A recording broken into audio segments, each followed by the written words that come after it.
Linda Rama, bashkëshorte e kryeministrit Edi Rama, ka vendosur të mbajë një profil të ulët në publik, ndërkohë që daljet e saj televizive janë mjaft të kufizuara. Megjithatë, përpos kësaj pjese, thuhet se Rama këshillohet me Lindën për vendime shumë madhore dhe merr shumë përbazë mendimin e saj. Por nëse sot Linda Rama ka vendosur të qëndrojë në hije, ajo dikur ka patur poste mjaft të fuqishme në Shqipëri, që në fillim të demokracisë. Mjafton të kujtojmë se në vitin 1998 ajo ka mbajtur një post mjaft të fuqishëm. Në ato vite, ajo ka qenë drejtoresh e Agjencisë Kombëtare të Privatizimit.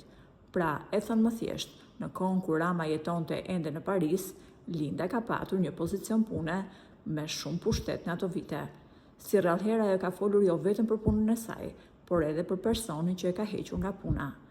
Gjatë një interviste, bashkëshortja e kryeministrit u shpreh: "Unë kam qenë drejtoreshe e Agjencisë Kombëtare të Privatizimit dhe në fund të vitit 1998 më hoqën nga puna.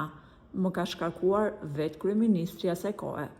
E pyetur se kush ka qenë kryeministri që hoqën nga puna, ajo ka refuzuar që t'ia tregojë emrin.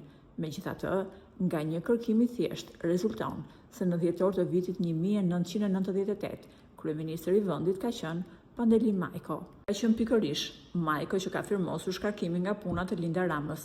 Megjithatë, asnjëherë nuk u bën publike arsyet që e detyruan kryeministrin Majko të merrte këtë vendim. Me sa duket, këto përplasje më pas janë reflektuar edhe në marrëdhëniet e Ramës me Pandeli Majkon. Kur Rama po kalonte ligjin për shëmbin e teatrit, Majko refuzoi ta votonte pro dhe braktisi seancën parlamentare.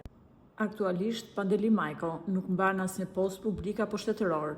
Pasi mbylli mandatin e tij si deputet, ai ka mbetur jashtë strukturave drejtuese të qeverisë dhe parlamentit.